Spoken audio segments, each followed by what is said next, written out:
క్రీస్తు నామములో మీ అందరికీ కూడా శుభములు. ఈనాటి దైవవాక్య ధ్యానాంశమునకు మీ అందరికీ ప్రేమపూర్వక స్వాగతం. 16వ సామాన్య ఆదివారపు పట్టణాలు మనకి ఒక గొప్ప అద్భుతమైన వేదాంతపరమైన సమతుల్యతను నేర్పిస్తున్నాయి. ఒకవైపు దేవుని అపారమైన కనికరము, ఆయన సహనము మన పాపములకు ప్రాయశ్చిత్తం చేసుకునే సమయాన్ని ఇస్తుండగా, మరోవైపు పరిశుద్ధాత్మ మన ప్రార్థనా జీవితంలో మనకు ఎల్లప్పుడూ సహకారిగా ఉంటుందని తెలియచేస్తున్నాయి. మొదటి పట్టణము సొలొమోను జ్ఞాన గ్రంథంలోని 12వ అధ్యాయము దేవుని అపారమైన శక్తిని మరియు ఆయన దయాగుణాన్ని ఒక అపూర్వమైన రీతిలో వర్ణిస్తున్నాయి. క్రీస్తుకు పూర్వం సుమారు 200 సంవత్సరాల క్రితం ఈజిప్ట్లోని అలెగ్జాండ్రియా నగరంలో నివసిస్తున్న యూదులు తీవ్రమైన హింసను ఎదుర్కొంటున్న కాలంలో ఈ గ్రంథం రాయబడుతున్నది. ఆ క్లిష్ట పరిస్థితులలో వారు దేవుని రాక కోసము, ఆయన విమోచన కోసం ఓపికగా ఎదురు చూశారు. సమస్తమును సంరక్షించు దేవుడవు నీ ఒక్కడవే, ఆయన అన్యాయముగా తీర్పు తీర్చడని ఈ గ్రంథకర్త దేవునిని కీర్తిస్తున్నాడు.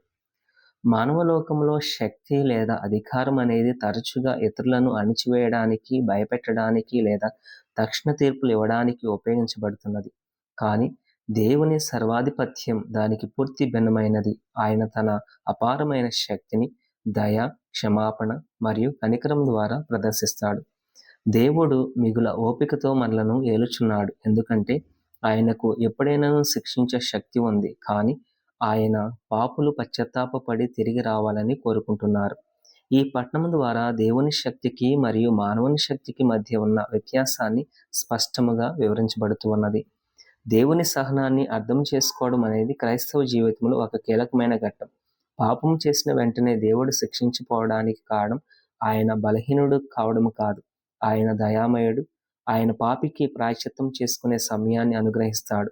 మనం తప్పు చేసినప్పుడు దేవుడు మనకి రెండో అవకాశం ఇచ్చినట్లే మనకు హాని చేసిన వారి పట్ల కనికరం చూపాలని ఈ పట్టణం మనల్ని కోరుతూ ఉన్నది. ఈనాటి రెండవ పట్టణము మనకి ఒక గొప్ప సత్యం వెల్లడి చేస్తూ ఉన్నది. మనం ప్రార్థించలేనప్పుడు దేవుడే తన పరిశుద్ధాత్మ రూపంలో మన పక్షాన ప్రార్థిస్తారు. ఈ సత్యం మనకు గొప్ప నిరీక్షణను ఇస్తూ ఉన్నది. జీవితంలోని చీకటి సమయాల్లో మాటలు కరువైనప్పుడు పరిశుద్ధాత్మ మన తరపున నిలబడి దేవుని చిత్తాన్ని నెరవేరుస్తుందని మనం విశ్వసించాలి. పాపం మరియు బలహీనత కారణంగా దేవుని సన్నిధిలో నిలబడలేని స్థితిలో మనం ఉన్నప్పుడు పరిశుద్ధాత్మ మన పక్షాన్ని నిలబడి ప్రార్థిస్తుంది.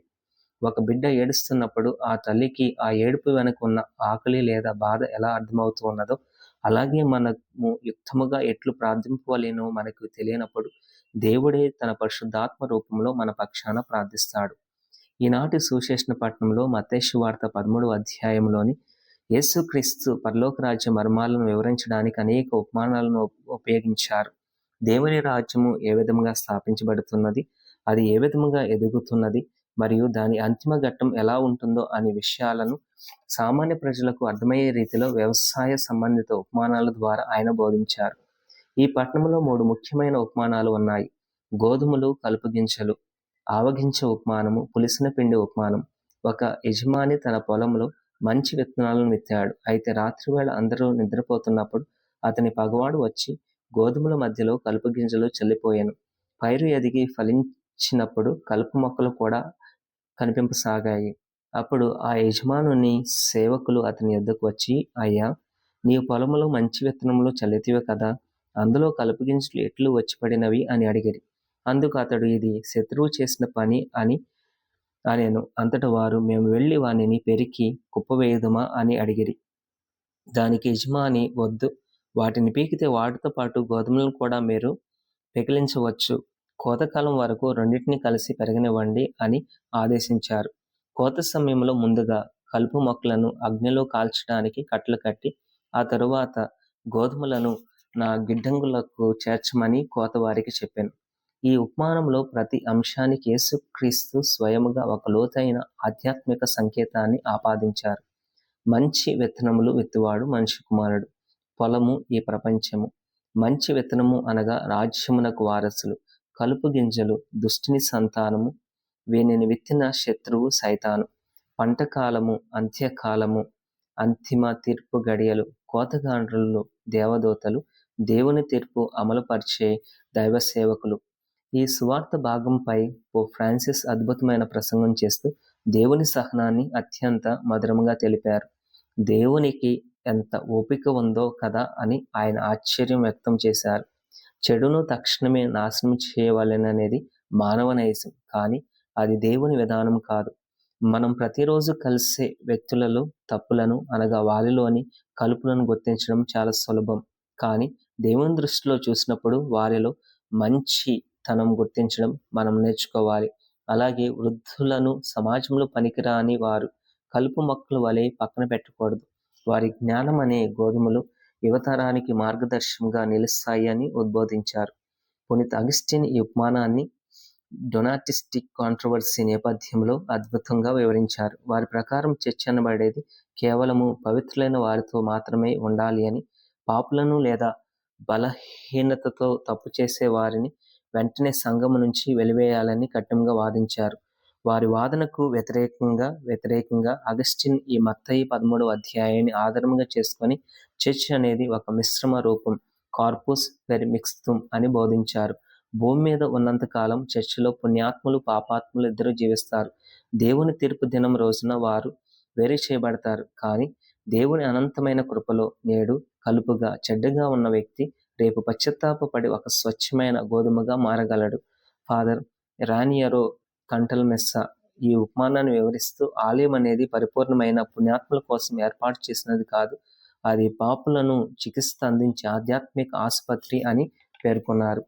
తప్పు చేసే ప్రతి ఒక్కరిని వెంటనే సంఘము నుండి తరిమివేసే వారిని రక్షించే అద్భుతమైన అవకాశాన్ని మనం శాశ్వతంగా కోల్పోతున్నాము. యేసుక్రీస్తు పన్నులు వసూలు చేసే వారితో, పాపులతో కలిసి భోజనం చేశాడు. ఆయన పేతురులోని అస్థిరతను, యోధాలోని ద్రోహాన్ని ముందుగా ఎరిగినప్పటికీ వారిని తన శిష్యులుగా ఎంచుకున్నాడు. దేవుడు కఠినంగా శిక్షించేవాడు కాదు, మనలను బాగు చేసే పరమ వైద్యుడు. మన బాధ్యత ఇతరుల హృదయాల్లోని చెడును వేరు చేయడం కాదు, మన సొంత హృదయంలోని కలుపు మొక్కలను పీకివేయడం మీద ముందుగా శ్రద్ధ వహించాలి. మనిషి ఎల్లప్పుడూ తక్షణ న్యాయాన్ని పాటిస్తాడు. తప్పు చేసిన వారిని వెంటనే శిక్షించాలని, చెడ్డవారిని సమాజం నుండి వెంటనే తొలగించాలని భావిస్తాడు. పనివారు యజమానుని అడిగిన ప్రశ్న కూడా ఇదే. కానీ దేవుని దృక్పథం విశాలమైనది. మానవులు ఒక వ్యక్తి యొక్క ప్రస్తుత స్థితిని మాత్రమే చూడగలరు. ఒక వ్యక్తి తప్పుగా అంచనా వేసి అతనిని తీర్పు తీర్చడం ద్వారా మనం దేవుని స్థానాన్ని ఆక్రమించడానికి ప్రయత్నిస్తున్నాము. మనం లోకంలో చెడుతో జీవనం చేసినప్పుడు ఎన్నో శ్రమలు, నిరాశలు ఎదురవుతాయి. దేవుడు ఎందుకు మౌనంగా ఉన్నాడు అని మనం ప్రశ్నిస్తూ ఉంటాము. ప్రార్థించడానికి మాటలు కరువైనప్పుడు పవిత్రాత్మ మన బలహీనతలలో తోడై ఉంటూ ఉన్నది. పరిశుద్ధాత్మ కేవలం మనకు శక్తి ఇవ్వడమే కాదు, మన లోపలికి ప్రవేశించి మన తరపున దేవుని చిత్తానుసారముగా ప్రార్థిస్తుంది. చెడును భరించే సహనాన్ని, శత్రువులను క్షమించగలిగే ప్రేమను పవిత్రాత్మ మాత్రమే మనకు ప్రసాదిస్తుంది. మనం నిరాశ పడకూడదు. సాతాను తాత్కాలికంగా గెలుస్తున్నట్లు కనిపించిన అంతిమ విజయం అనేది దేవునిదే. ఈరోజు మనం దేవుని సహనాన్ని ఆదర్శంగా తీసుకొని శాంతి, ప్రేమ మరియు నిరీక్షణతో జీవిద్దాం.